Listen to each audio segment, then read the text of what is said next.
Ambassador Thekvar's four eyes darted nervously across the holographic display surrounding the council chamber. The readings couldn't be right. Surely the quantum sensors were malfunctioning. But as he cross-referenced the data with reports from 3 different monitoring stations, the impossible truth crystallized before him. "Counselor Zephyrian," he called out, his voice trembling through the translation matrix. "We have a situation." The ancient Zephyrian's crystalline form shimmered as it turned attention toward the Velthari ambassador. Around the circular chamber, representatives from 47 civilizations fell silent. Even the ever-chattering hive minds of the Kextal clusters ceased their constant mental buzzing. "What is it, Thekvar?" Counselor Zephyrian's voice resonated like wind through crystal caverns. "The humans, they've achieved something unprecedented." A collective ripple of unease passed through the assembled delegates. It had been exactly 53 standard cycles since the Galactic Council had unanimously voted to expel Earth from the Galactic Alliance. The decision had been inevitable, really. Humans were too unpredictable, too violent, too willing to break established protocols. They asked too many questions, challenged too many traditions, and worst of all, they had this disturbing habit of finding solutions where none should exist. The vote had been 47-0. Even species that had previously worked alongside humans had agreed that humanity posed a fundamental threat to galactic stability. Better to contain them to their single world than risk their chaotic influence spreading throughout the galaxy. Thekvar's tentacles quivered as he manipulated the holographic display. According to our long-range sensors, in the 53 cycles since their expulsion, the humans have colonized 47 star systems. The chamber erupted in confusion. Translator matrices struggled to convert the cacophony of alien languages into coherent meaning. The Velthari delegates' head fins flared in disbelief. "Impossible. We confiscated their hyperdrive technology. We destroyed their prototype ships." "That's not all," Thekvar continued, his voice barely audible above the din.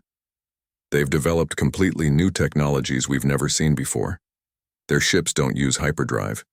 They're using something else entirely. Something that appears to fold space-time itself."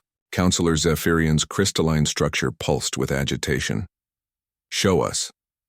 The holographic display expanded, filling the chamber with a 3-dimensional map of local space. 47 star systems glowed with the distinctive energy signatures of human civilization.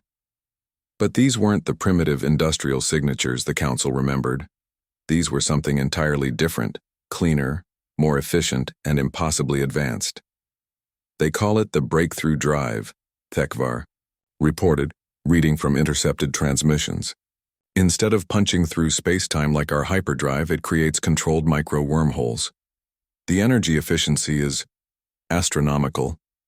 They can travel distances that would require our ship's 3 cycles in a matter of days." The Kextal cluster's hive mind spokesperson twitched nervously. "How did they develop such technology without access to the Galactic Technology Exchange?" "That's just it," Thekvar replied. "They didn't use our technology at all. According to intelligence reports, they went back to their fundamental principles. They call it first principles thinking. Instead of building upon existing galactic technology, they re-examined the basic laws of physics themselves." Uncomfortable silence settled over the chamber. Every civilization in the Alliance had built their technology upon the foundation established by the ancient Zephyrians eons ago. It was the standard, the template, the only rational approach to technological development. The idea that someone could simply start over was inconceivable. "There's more," Thekvar continued, his voice growing quieter. "They've established trade relationships with 7 non-aligned species that previously showed no interest in galactic commerce. The humans offered them something we never could: technological partnerships instead of technological dependence." Counselor Zephyrian's form began to strobe rapidly, a sign of deep distress among its kind. "Explain." "Instead of selling finished technology, the humans share their research methodologies.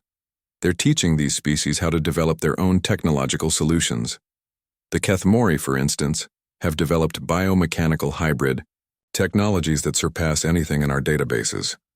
The null space dwellers have created energy storage systems that our best engineers claim violate conservation laws.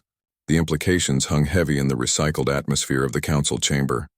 For millennia, the Galactic Alliance had maintained stability through technological monopoly. Less advanced civilizations remained dependent on Alliance technology, ensuring their loyalty and compliance.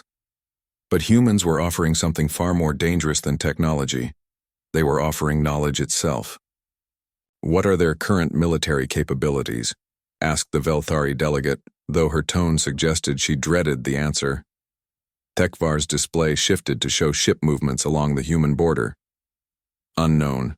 Their ships bear no recognizable weapon signatures, but our analysis suggests they're not military vessels at all. They appear to be explorers, scientists, and traders." "You mean they're not militarizing?"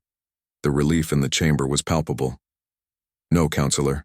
They're doing something worse." Tekvar paused, allowing the translation matrix to catch up. "They're inspiring." The word hit the chamber like a shockwave. Inspiration was the most dangerous force in the galaxy. It led to questions, to innovation, to change. It led to the breakdown of established order. 3 Alliance member species have formally requested technological exchange programs with Earth, Tekvar continued. Not trade agreements, exchange programs. They want to learn human methodologies, and the humans have agreed, asking nothing in return except mutual knowledge sharing. Counselor Zephyrian's strobing reached a frantic pace. For 53 cycles, the Council had assumed that Earth's isolation would serve as a warning to other species about the dangers of deviating from Alliance norms. Instead, humanity had transformed exile into opportunity, creating something the galaxy had never seen, a truly independent technological civilization. "What do they want from us?" whispered the Kextal spokesperson. Tekvar manipulated the display one final time, showing a simple message transmitted on all Alliance frequencies just hours earlier. The offer stands.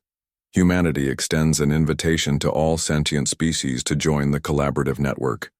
No fees, no dependencies, no hierarchies. Just mutual respect and shared knowledge.